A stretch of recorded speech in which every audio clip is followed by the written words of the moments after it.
Entendre ta douce voix, toi la lumière de mon cœur, demeurer dans tes bras, contempler ton amour, rester plus près de toi. Mon cœur à moi. Tu es mon roi, Tiranis, plus fort. Tu es mon roi. Jésus, tu es ma forteresse. Mon abri sûr, la raison de ma vie. Plein de ta gloire, je suis comblé de ton et ton amour éclaire toute ma vie. Tu es mon roi, tu es mon roi. Oh, Jésus, tu es ma forteresse, mon abri sûr, la raison de ma vie. Plein de ta gloire, je suis comblé de ta source et ton amour éclaire toutes mes nuits. Que tes ailes m'emmènent, tes ailes m'emmènent dans ta. Je chante plus fort. Que tes ailes m'emmènent, que tes ailes m'emmènent, que tes ailes m'emmènent dans ta. Kumbara kolo epai ayo yawe. Tes ailes m'emmènent dans ta. Est-ce qu'on peut acclamer l'Éternel de gloire? Alors entends mon cœur, mon esprit qui te loue. Entends le chant d'amour d'un enfant racheté.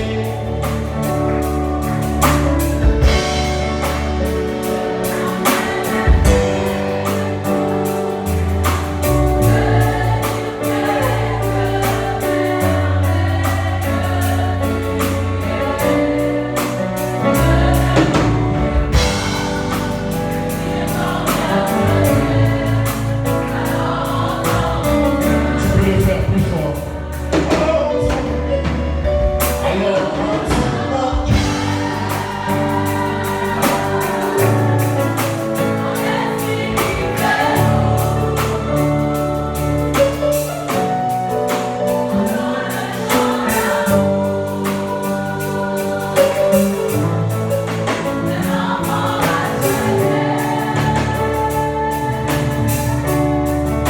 Je prendrai le fer de pour te dire quel Dieu merveilleux tu es. Je ne pourrai pas te dire combien je t'aime. Alors entends mon cœur. Comment expliquer et comment décrire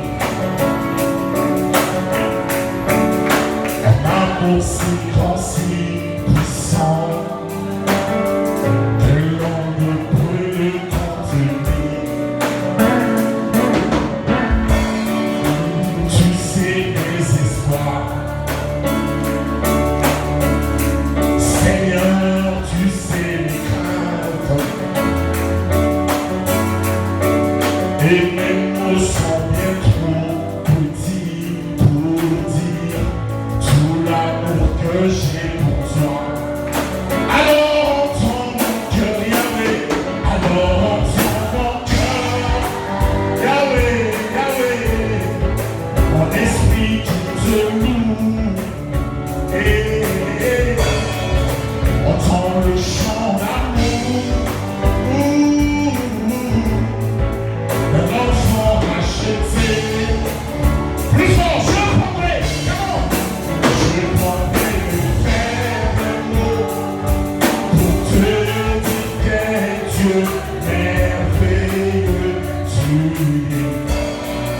Et je ne peux dire combien je t'aime. On peut acclamer pour la gloire de Dieu. Un roi, chapitre 16, à partir du verset 21 jusqu'au verset 26. Un roi, chapitre 16, à partir du verset 21 jusqu'au verset 26. Béni soit l'Éternel, le Dieu d'Abraham, d'Isaac et de Jacob, au nom de Jésus. Un roi, chapitre 16, 21-26. Y a-t-il une lectrice ou un lecteur qui pourrait nous aider à lire ce soir, s'il vous plaît? Je salue ceux qui nous suivent en ligne, vous avez bien fait. Et que Dieu vous bénisse pour tout ce qui est en présentiel en ce jour. Nous avons des choses à dire et des choses importantissimes à faire. Comment? C'est bon? Quelqu'un peut lire? Vas-y, comment? Est-ce que l'église est connectée en place? Les frères qui sont à la technique, je ne vous vois pas, signifiez-moi. C'est bon? Super, merci. Un roi, chapitre 16, 21 à 26. Prends un micro. Comment? Un roi 16, 21 à 26, je veux avec Jésus. Amen. Alors le peuple d'Israël s'est divisé en deux parties. Une moitié du peuple voulait faire roi Tibni, fils de Gidnat, et l'autre moitié était pour Omri. Ceux qui suivaient Omri l'emportèrent sur ceux qui suivaient Tibni, fils de Gidnat. Tibni mourut et Omri régna. La 31e année de Asa, roi de Juda, Omri régna sur Israël. Il régna 12 ans. Après avoir régné 6 ans à Tirsa, il acheta à Shemer la montagne de Samarie pour 2 talents d'argent. Il bâtit sur la montagne et il donna à la ville qu'il bâtit le nom de Samarie, d'après le nom de Shemer, seigneur de la montagne. Omri fit ce qui est mal aux yeux de l'Éternel, et il agit plus mal que tous ceux qui avaient été avant lui. Il marcha dans toute la voie de Jéroboam, fils de Nébat, et se livra au péché de Jéroboam, avait fait commettre à Israël. Il irritant par leur idole l'Éternel, le Dieu d'Israël. 22. Tu as encore à 26. 26. Dernier verset, je lis 26. Le reste des actions d'Omri, ce qu'il a fait et ses exploits, cela n'est-il pas écrit dans le livre de chronique du roi d'Israël? On peut acclamer ce soir. Que Dieu nous bénisse. Merci, ma divine. Que Dieu soit avec toi. Maranatha. Alléluia. Alors, nous sommes en train de parler sur le même thème, non-stop aux œuvres des ténèbres. Et nous sommes en train vraiment d'exploiter, si je peux le dire, le livre de l'histoire d'Israël. On est vraiment dans l'histoire biblique d'Israël. Et pratiquement, on touche parfois les chroniques et parfois les livres des rois. On met le contexte en sorte que nous puissions vraiment mieux comprendre la chose et faire ressortir la pensée du Seigneur au prorata des choses que nous sommes en train de dire. Et ce soir, nous avons dit que David va prendre le pouvoir en remplacement de Saoul. Et David va fermer son trône, il va régner dans un très grand empire. À sa mort, les enfants commençaient à se précipiter le pouvoir. Il va remettre le pouvoir à Yedidia, qui s'appelait Salomon. Et Salomon va régner, le pays était bien. À un moment, les gens vont commencer à souffrir. Il épouse 1000 femmes et la situation était très difficile. Et quand Salomon meurt, son fils Roboam vient au pouvoir. Il veut continuer à accentuer la crise sociale et la crise religieuse, morale. Et à partir de là, il va y avoir le schisme. Roboam va régner 17 ans, va se faire remplacer par Abia, qui va régner 3 ans. Et puis Asa, dont nous lisons aujourd'hui, dans la période des Omrides, on va parler ce soir, Et après, Josaphat va venir au pouvoir et lui va régner pendant 25 ans. Et là, Roboam est en train de régner au royaume du sud. Au sud, ça veut dire là où il y a Jérusalem, là où il y a le temple. C'est dans cette contrée-là que la dynastie de David est encore en train de régner. La dynastie davidique était restée au pouvoir, mais du côté de Jérusalem au sud. Et là, il n'y avait que 2 tribus. Les 10 autres tribus étaient allées de l'autre côté avec Jéroboam. Pas Roboam. Roboam, c'est le fils. Jéroboam, c'est le rebelle qui s'est révélé au pouvoir de David. Et donc, qu'est-ce qui va se faire pendant tous ces temps-là? Jéroboam va installer le culte au veau d'or. Il va refaire revenir à la surface le veau d'or d'Aaron. Et il va ressusciter deux sacerdoces, celui de Bethel et celui de Dan. Parce qu'il n'acceptait plus que le peuple monte à Jérusalem. Et donc il avait besoin que les gens restent au royaume du Nord. Et donc il leur fallait un sacerdoce. Et donc il va se choisir les gens à la va-vite, s'auto-proclamant lui-même prêtre dans ce sacerdoce. Et donc il va faire un veau d'or que lui va appeler l'Éternel. Est-ce que ce veau d'or-là c'était l'Éternel? On ne fait pas d'image taillée en ce qui concerne notre Dieu. Des fois, je vois dans certaines églises les photos de Jésus. J'ai dit aux gens, on doit être sérieux. Au temps de Jésus, il n'y a ni pellicule, ni appareil photo.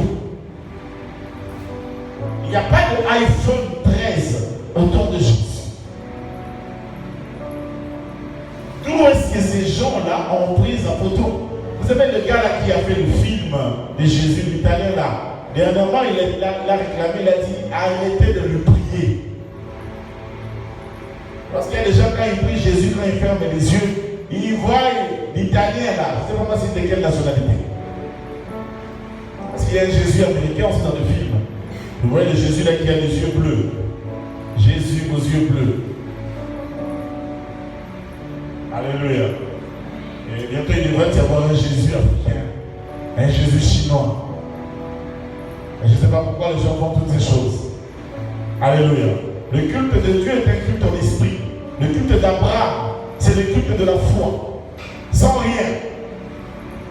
Dieu nous appelle à croire au travers de notre esprit.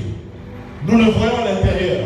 Voilà pourquoi nous le magnifions. Nous le rendons de plus en plus grand par rapport à notre expérience que nous avons de lui. Et donc il n'a pas besoin d'une image taillée. Parce que toute représentation taillée, tout ce qui est figuration extérieure de Dieu, limite nécessairement la grandeur de Dieu. Et c'est une insulte à Dieu. Pourquoi? Parce que ce serait d'abord limiter Dieu dans l'espace et dans le temps. Or, Dieu est infini. Dieu est omnipotent. Dieu est omniscient. Dieu n'a ni commencement ni fin. Sa grandeur est infinie, que la seule manière de le représenter, c'est de le faire à l'infini.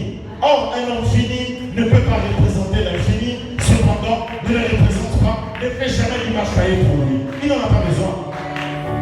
Il veut que tu croies sans le voir, mais que tu crois. Voilà pourquoi Jésus a dit, heureux à celui qui croit sans avoir, qui acclame la parole de Dieu. Alors, allons dans l'essentiel, allons avançons. Et donc là, du côté de Jéroboam, il va se faire remplacer par son fils Nadab, qui va être tué par Baasha. Baasha va régner 24 ans, va se faire remplacer par son fils Éla. Éla va être tué par Zimri. Éla règne 2 ans, mais Zimri règne pendant combien de temps? 7 jours. Il ne fait que 7 jours au pouvoir. Là, c'est dans la Bible, hein? Le livre des rois, lisez ça, vous voyez tout ça.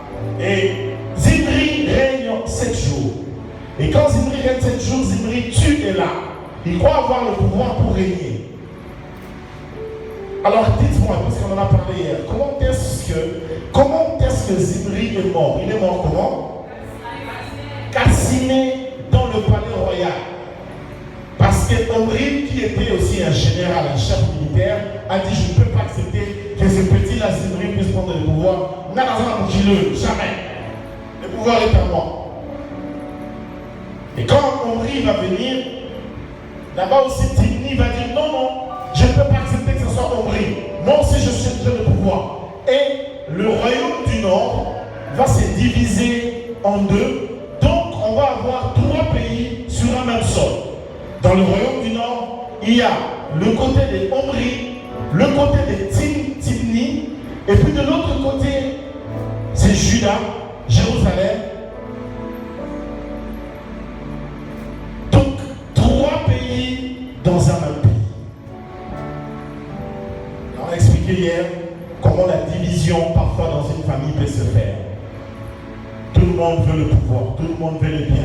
Quand le père n'est plus, tout le monde veut avoir le pouvoir, tout le monde veut devenir important, tout le monde veut devenir influent. Et donc là, ça crée du tohu-bohu et ce n'est pas du tout évident. Alors de quoi nous parlons ce soir? Nous parlons sur les Omrides. Timni et Omri se disputent le pouvoir pendant 3 ans. Après 3 ans, Timni meurt. Quand Timni meurt, Omri prend maintenant le règne. Omri commence à régner. Et quand Omri règne, il met en place une politique clairvoyante. Il restaure sur le plan économique beaucoup de choses. C'est vrai que le pays n'a pas la même ampleur que le pays avait au temps de Salomon, mais du moins, dans le règne d'Omri, lorsque Timni est mort, Omri a réussi à stabiliser beaucoup de secteurs politiques, secteurs économiques. Les choses se sont très bien stabilisées. Mais le grand problème de tous ces royaumes dans le royaume du Nord, il y a un seul problème. C'est la persistance et la résistance de l'idolâtrie et surtout du culte de la religion de Jéroboam qui s'est installée pendant plusieurs années. Mes frères et sœurs, c'est très difficile parfois d'extirper l'idolâtrie dans une famille. Quand ton père ou ta mère ont versé dans le monde occulte, ont été dans le monde diabolique, ont été idolâtres, même quand vous leur apportez la parole, vous verrez qu'ils ont tout le temps toujours tendance à se comporter dans la présence de Dieu comme ils faisaient lorsqu'ils étaient idolâtres. Ce n'est pas un truc facile. Et vous remarquerez que tous ces royaumes, c'était que ça.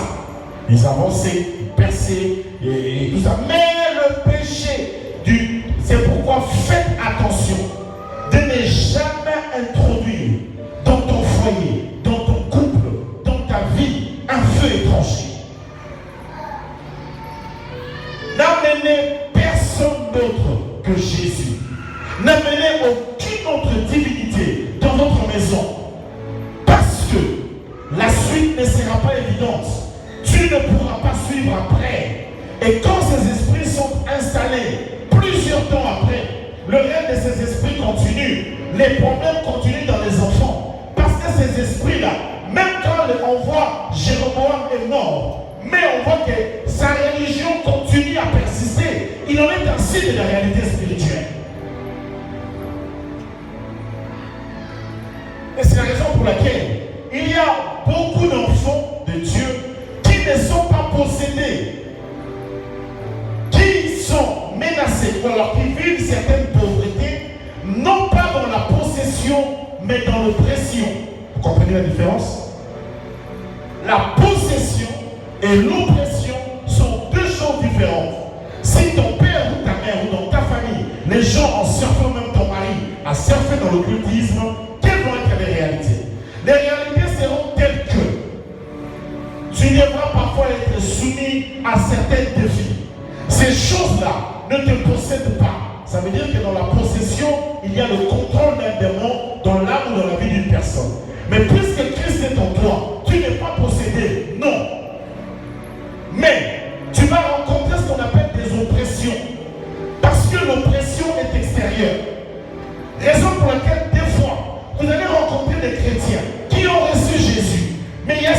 domaines dans lesquels les démons sont en train de résister. Et ce n'est pas parfois évident.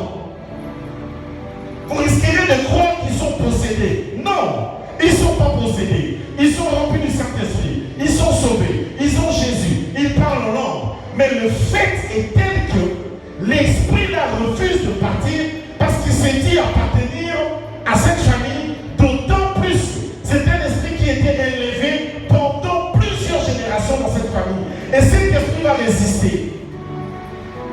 Et donc cette personne risquera de dire, pourquoi cette situation ne change pas? Est-ce que mon Dieu est faible? Est-ce que je n'ai pas reçu Jésus? Non, le problème dans ces contextes n'est pas du tout une possession, mais ça reste une oppression.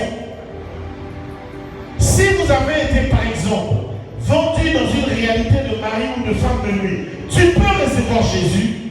Cependant, quelquefois, voir aussi des attaques de mari et de femmes de nuit. Tu risqueras d'avoir peur de dire que tu es possédé par un mari de nuit ou tu es possédé par une femme de nuit et pas la réponse elle est négative. Tu n'es ni possédé ni envoûté. C'est seulement une oppression, une attaque qui vient. Et quand tu vois ce genre d'attaque, tu dois comprendre que la première des choses, réflexe, jeûne. Tu vois ce genre d'attaque là, quand tu te réveilles, tu jeûnes. Tu dis aujourd'hui je jeûne. Je reste un peu dans la présence de Dieu. N'aie pas peur. Ne crois pas que tu es un mari de nuit, une femme de nuit dans ces contextes. Mais prends autorité. Parce que ce n'est pas quelque chose que tu as régulièrement. C'est une menace qui peut venir une fois. Et puis tu vois, c'est parti, ça ne revient plus. Est-ce que je peux comprendre? Comprenez cette nuance. Et parfois, tu te dis, mais je suis obligé tout le temps de faire des prières d'autorité. Bien sûr, tu le feras encore et encore et encore. Parce que la bataille, souvent dans ce genre de choses, c'est des réclamations, des esprits installés depuis longtemps qui continuent à réclamer. Mais ce qui est sûr, c'est qu'ils ne te toucheront pas, ils ne toucheront pas à ton âme parce que tu es entre les mains de Dieu et tu es gardé par le Seigneur. Et ça, c'est très sûr. Maintenant, il y a des défis qui peuvent être externes dans lesquels il faut s'y mettre et déclarer. Et tu verras que quand tu seras en train de jeûner et de prier, ça va faire quoi? Ça va lâcher. Pourquoi? Parce que ce genre de délivrance ne sera pas qu'une délivrance qui ne te concerne que toi. Tu vas voir que l'impact de cette délivrance va entrer dans toute la lignée de la famille, dans d'autres gens même qui ne prient pas. Même vous avez des païens dans la famille. Mais parce que toi tu as vaincu cet esprit-là est parti, il est parti pour toujours et a laissé libre même ton petit frère athée. Ça, on appelle ça la beauté de la grâce. Qui peut acclamer le Seigneur de grâce? Allez, donnez-moi un amen que nous allons dans le fond. Voilà que Omri prend le pouvoir, il réalise des choses, il fait des choses bien. Mais dans le règne d'Omri, quelque chose se fait. Il fait des alliances avec les autres pays, particulièrement la Phénicie. Il fait des alliances avec la Phénicie. Les alliances s'installent avec la Phénicie. Les choses évoluent bien. Le pays est plus ou moins en paix, il n'y a pas trop de guerre. Quoique, à un moment, ils ont fini les fratricides, les guerres entre les frères, entre le nord et le sud. Il arrive un peu à apaiser. Après, dans cette période d'Omri, quand Omri règne, au sud, le roi n'est pas si efficace. Et donc, parfois, on sent même que le roi du sud est un peu une sorte de vassal du roi de nord, parce que Omri, qui était déjà un militaire, avait une certaine vision. Il organise l'économie et tout ça. Les textes qu'on vient de lire avec la sœur divine, vous voyez qu'il achète une montagne qui s'appelle la Samarie, et c'est là où ils font, ils leur réorganisent les choses, et il met pour capitale Samarie. Alléluia. Donnez-moi la main. Amen, amen. Mais il fait l'alliance avec les Phéniciens et tout. Et dans cette alliance, qu'est-ce qu'il va faire? Il va prendre son fils, qui s'appelle comment? Le fils d'Omri dans la Bible s'appelle? Le fils d'Omri divine s'appelle Akab. Vous connaissez Akab? Quelqu'un connaît Akab? Akab c'est qui? C'est le mari de qui? Jézabel. Et donc il va prendre son fils Akab, il va le marier à la fille du roi de Sidon.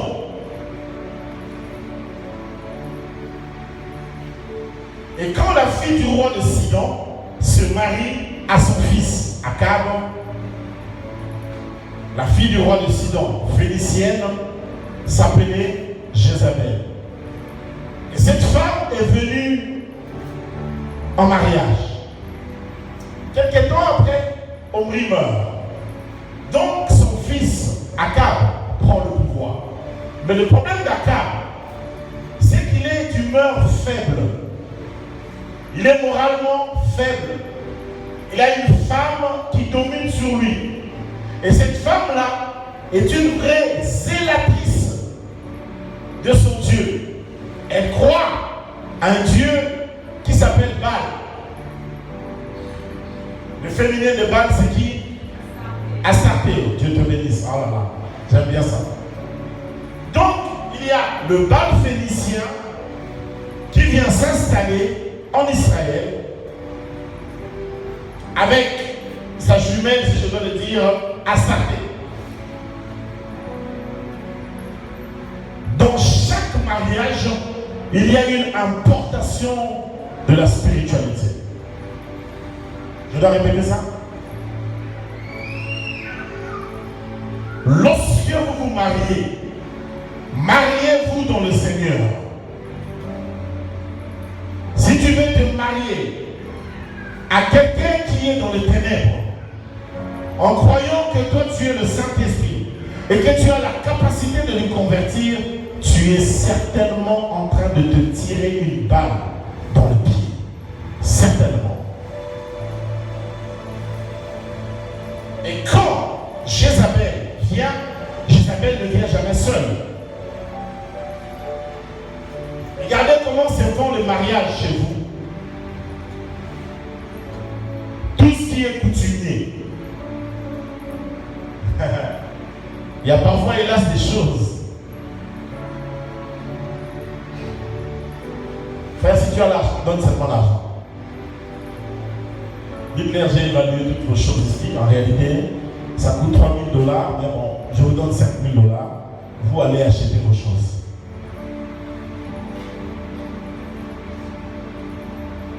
C'est plus facile. Parfois, c'est compliqué. Alléluia, donnez-moi la main, je vais vous dire des choses. Donc, on voit dans ce mariage que Jézabel amène. Quelle est la spiritualité que ta maman a amenée dans cette relation? La gestion d'un homme étant quelque chose de délicat, parfois de pas facile. Ta mère n'était pas une femme de prière. Elle a amené quelle spiritualité dans la relation?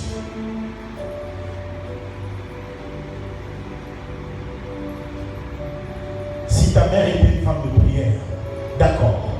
Mais quand ton père venait l'épouser, excuse-moi de le dire, il était peut-être un ivrogne, un gars de beaucoup de réalités spirituelles.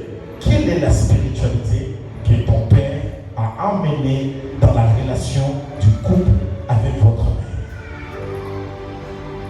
Je vais dire mieux. Tu es né dans quelle ambiance spirituelle? Est-ce que c'était Jésus qui régnait dans cette maison-là? C'est pourquoi, ma soeur, mon frère, ne vous hasardez pas. Allez épouser une fille dans laquelle tu sais qu'elle est dans une religion occulte. Ne vous hasardez pas. Ne venez jamais demander la volonté de Dieu sur un homme qui est en train de te proposer, alors que tu sais bien que cet homme-là est dans l'occultisme, il est dans les ténèbres. Ne passe même pas de temps à demander la volonté de Dieu, de peur que le diable vienne à te tromper par une vision. Déjà la parole de Dieu est claire. N'épouse pas l'occultisme. Pourquoi toi tu veux encore aller demander la volonté de Dieu? Oh, que Dieu me dise sa volonté. que tu vois l'argent qu'il a. En réalité, tu n'as pas besoin de la volonté de Dieu. Tu es en train de regretter l'argent que lui a dit, je vais rater cet argent à cause de Dieu.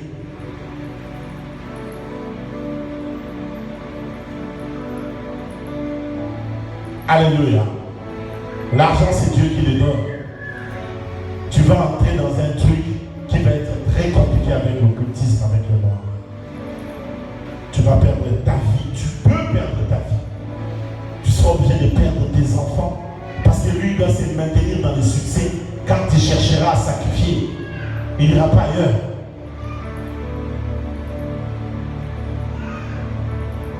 Le mariage est un monde de coïncidence de spiritualité. Voilà pourquoi je vous encourage. Mariez-vous en Christ. Soyez des couples qui prient ensemble. Priez ensemble. Cherchez le Seigneur ensemble. Évitez de se mettre dans un joug diabolique. Si tu m'entends, tu peux acclamer un peu pour la gloire de Dieu.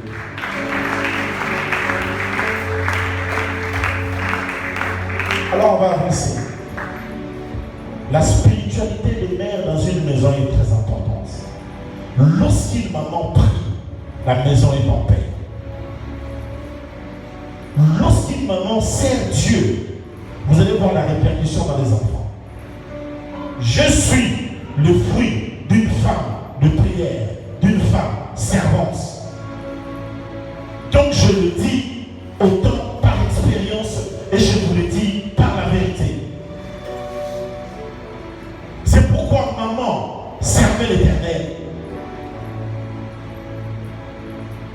Et si Dieu te donne aussi un mari, pas qu'il soit pasteur, pas qu'il soit bishop ou archibishop, qu'il soit un bon frère, un serviteur de Dieu, un bon frère, bénis Dieu pour cet homme. Prie pour lui dire à Dieu, donne à cet homme des moyens. Même s'il a quelques faiblesses, intercède auprès de Dieu, Dieu va l'aider. Parce que si tu tombes entre les mains d'un occultiste riche, cet argent-là, c'est toi qui es en train de le faire pour lui.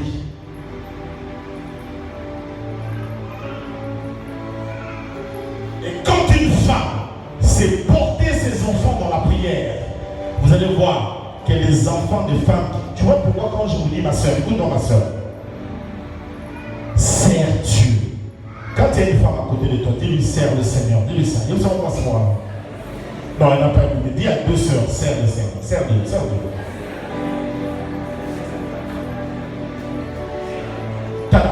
Tu ne sais pas t'imaginer la bénédiction d'être enfant d'une femme qui sert Dieu.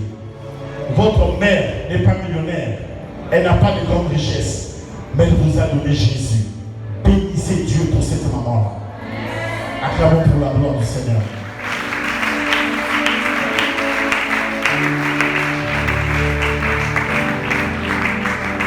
Elle n'est pas millionnaire, elle n'est pas une star, elle n'est pas une top modèle, mais elle aime Jésus.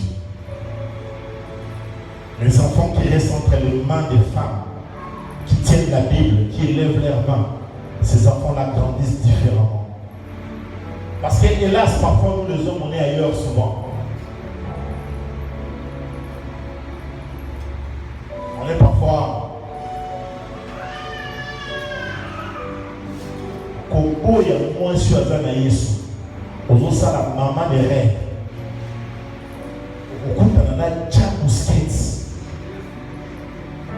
Déjà, ma câble de ça, c'est Zika la moto. Ma raccordé en haut bien été.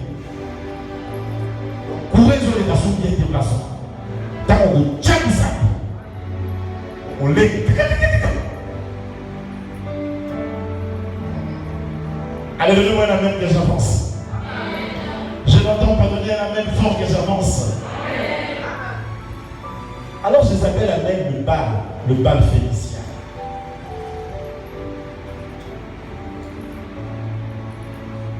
Et alors c'est pour la première fois dans l'histoire d'Israël que le monothéisme n'est pas seulement rejeté, mais aussi persécuté. Jézabel a commencé à persécuter les prophètes de l'Éternel. À Salibamou.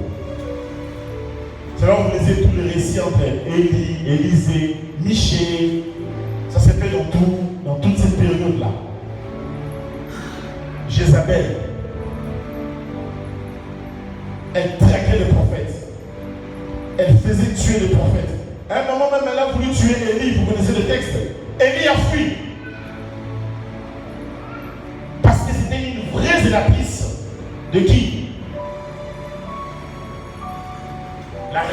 La reine mère, Jézabel. Et la grande question est la suivante. Où est Akab? Lui qui est fils maison. Pourquoi laisse-t-il tant d'ampleur? Il y a des hommes comme ça dans la vie. Ça peut être le cas de votre père. Il épouse une femme qui entre dans sa vie. Père ne veut pas ma belle. Attends, moi j'aime si mon bébé âge na yo. Avant alors je connais un homme comme ça qui donnait un rendez-vous comme ça à sa copine chez lui à la maison devant sa femme. Nebo bang na tete. Atoli bosala mukulo o bomba na te. Ataki kuluna. Et vous avez un Akab qui lui ne dit rien. Et une Jézabel qui s'impose. Allons-y rapidement. Et ça devient délicat. Il y a de ces hommes pour qui il faut prier, il faut les réveiller. Parfois, il faut mettre ton père dans la prière. Parfois, il néglige ta mère pour des filles inutiles. Les jours où il va tomber malade, c'est ce jour-là, c'est votre maman qui sera là. Où seront les 30 autres copines là? Elles seront jamais là. Quand il a des moyens, il est ailleurs. C'est votre maman qui néglige. Ne lui conseille pas, c'est papa là. Mets-toi à genoux, prends son cœur, amène ça devant l'Éternel. Parle à Dieu. J'ai toujours dit, je saurai qu'un homme est fidèle le jour où il a l'argent. Le bal, il va y avoir un fidèle, un colo, à celui-là. Soit on l'a été un homme fidèle pour. À ça qu'il est là.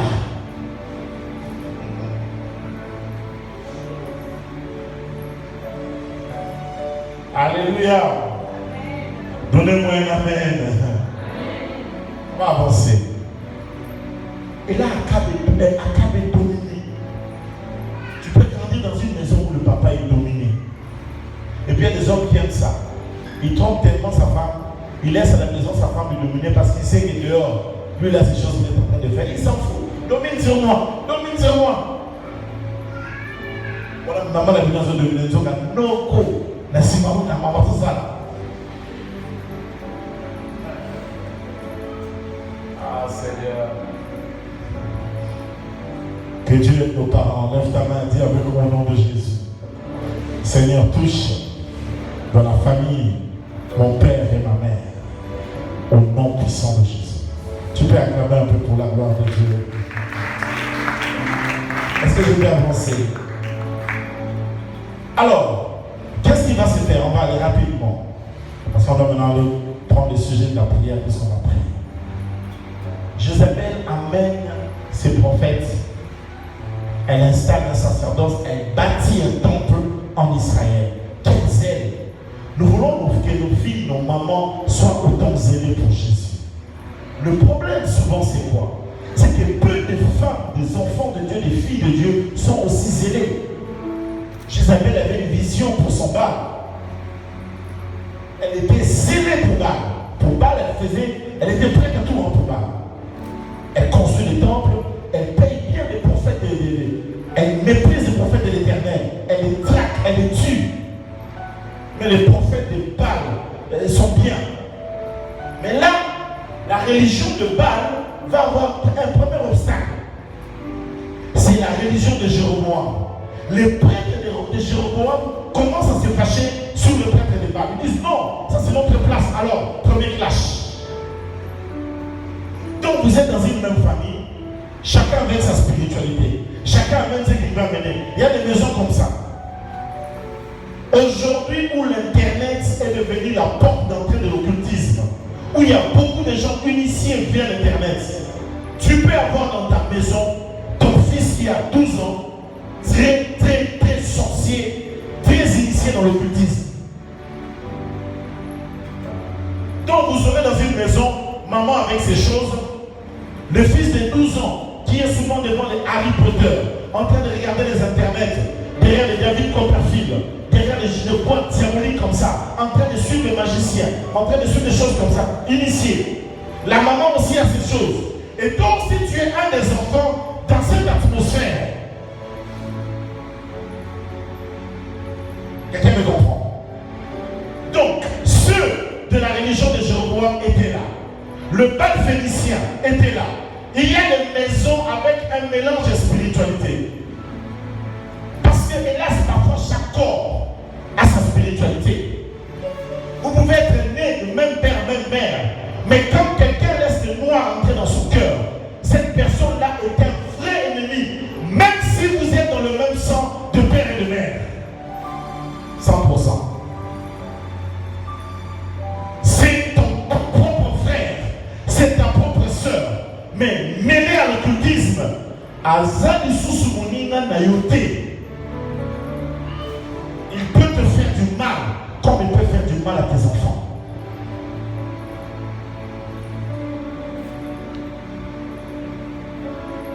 Une fille dans la sorcellerie a été appelée à aller vivre dans la maison de sa grande sœur. Elle arrive dans la maison de sa grande sœur, elle-même elle témoigne en délivrance. Elle a commencé à envoûter le mari de sa sœur et le mari de sa sœur faible. Les balles nous sont attendus, déjà disponibles dans le péché. Donc, on a besoin d'attendre. Voyez-moi déjà attendre.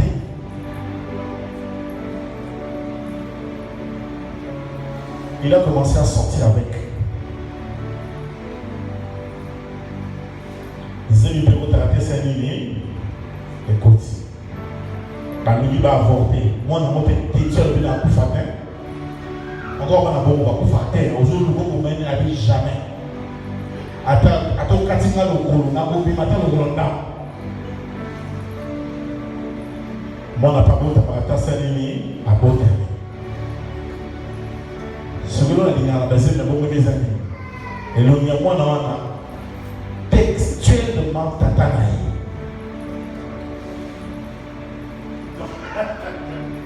Donc, ce que tu as dit, moi, pour le but, au moins, on a été. Si vous tout là, nani tata, on va vous coloser. On va voyager aquí. Dans l'Afrique d'ici. Ah! La scène de la photo à Tata Naï. Mabia Boya. Posé là, 2 ans, 3 ans. Moi, c'est un gros soir, quand on a son la Bible, oh, n'a pas de dégoût, oh. Dans les rapports, il faut que la même bonne. Après, on a Congo, au Mélimaï. Autant au Mélimaï, on dit, à Zuga Coton, à Béli Adèle, on a la Bible. Tiens! A-t-il un laboratoire? Avant, il y a la résidée. Résidée, il y a pour textuel. 99,9. Moi, on va le mettre. Crise n'y a plus qu'à faire.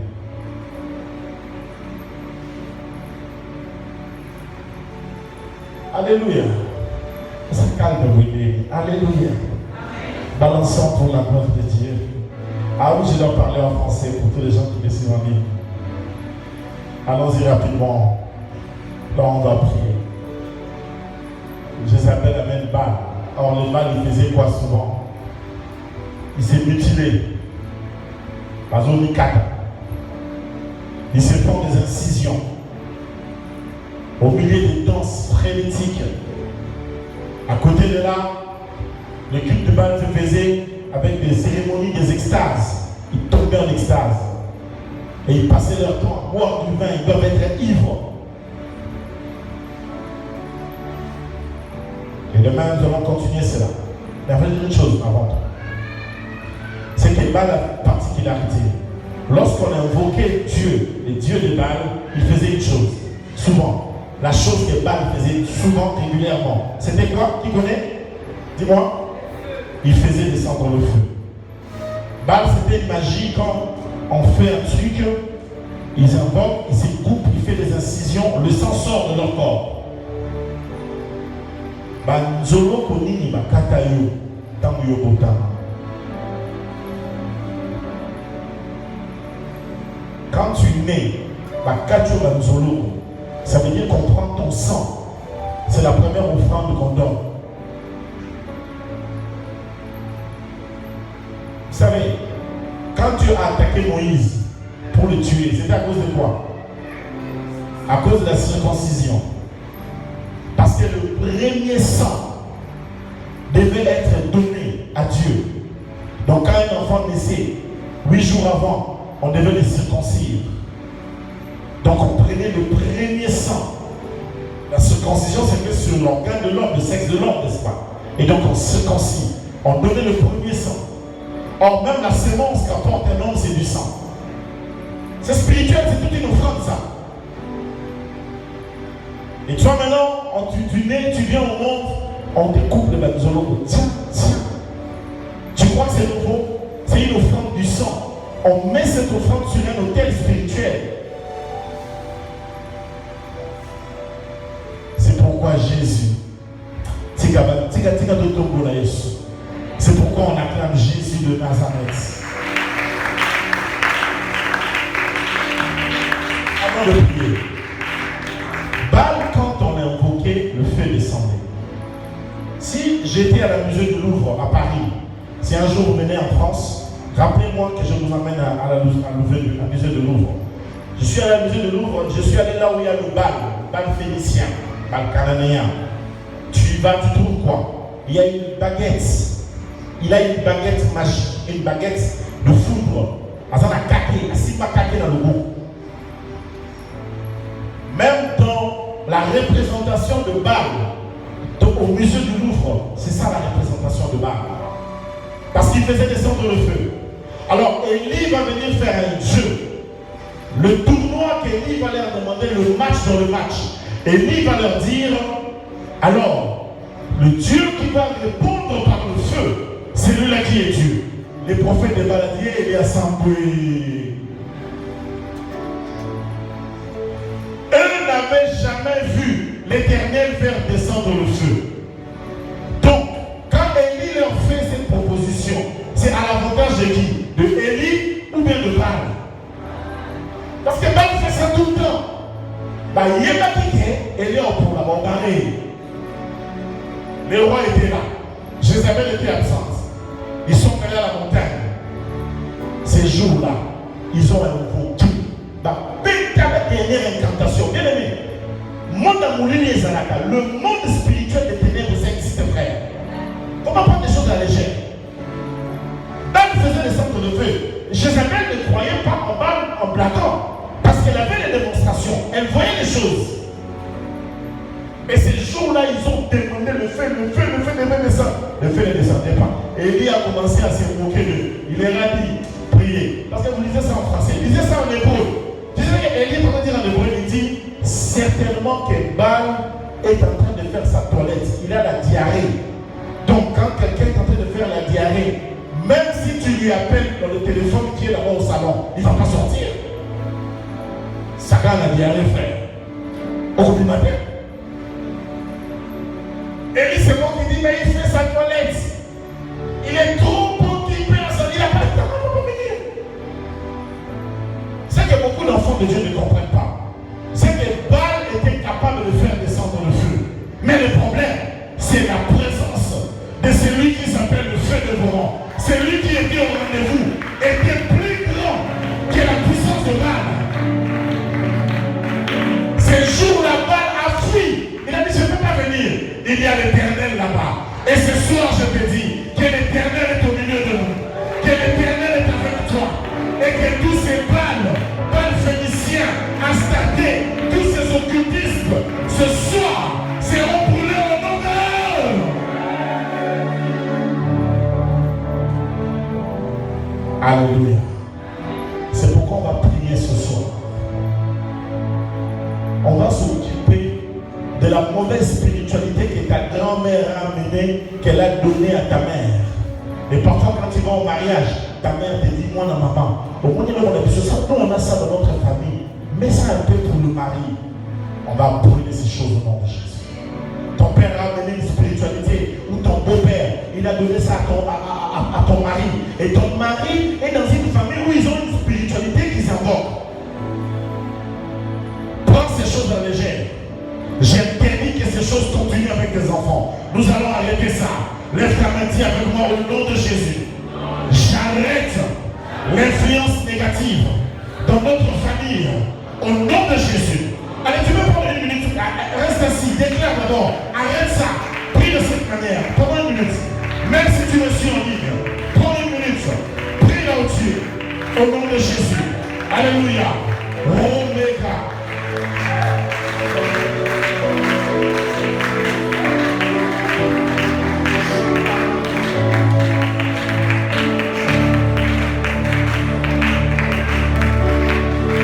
J'arrête cela. Ce soir, bien-aimé, arrête les choses qui nous amènent des problèmes en famille. Arrête ce qui amène ce manque de travail. Arrête ce qui amène cette maladie. Arrête ce qui amène cette difficulté. Arrête-moi ces choses. Katayamu. Brise ça. Arrête ça. In the name of Jesus. In the name of Jesus. In the name of Jesus. In the name of Jesus. In the name of Jesus. In the name of Jesus. Dans le nom de Jésus. Dans le nom de Jésus. Dans le nom de Jésus.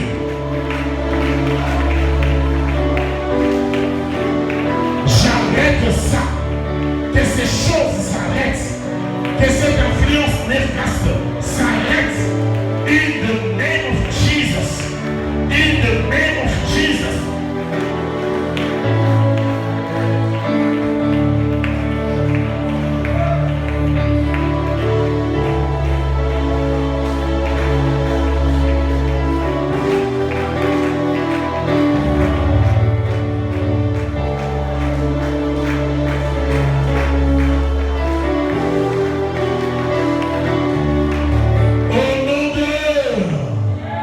On peut acclamer pour la gloire de l'Éternel. Dans une minute, nous allons prier.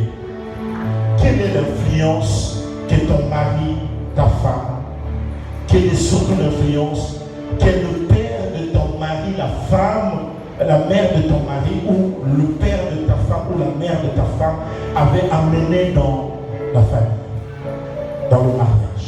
Qui est cette Jézabel? Ici, ne prenez pas Jézabel que pour une femme. Prenez aussi tout homme qui est dans l'occultisme, qui a emmené une influence de ténèbres. Pourquoi il y a certaines choses qui ne marchent pas? D'où est venu cet esprit?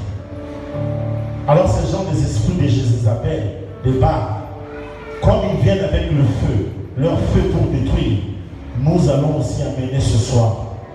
Tu vois, aujourd'hui et demain, et là, la journée à moto, nous allons répondre par le feu. On va s'occuper méticuleusement de la situation. Et j'aimerais vous dire que la victoire est totale. Tu es d'accord avec moi? Dis avec moi, la victoire est totale. Allez, acclame la croix victorieuse de Jésus. Est-ce que tu peux te lever là où tu es?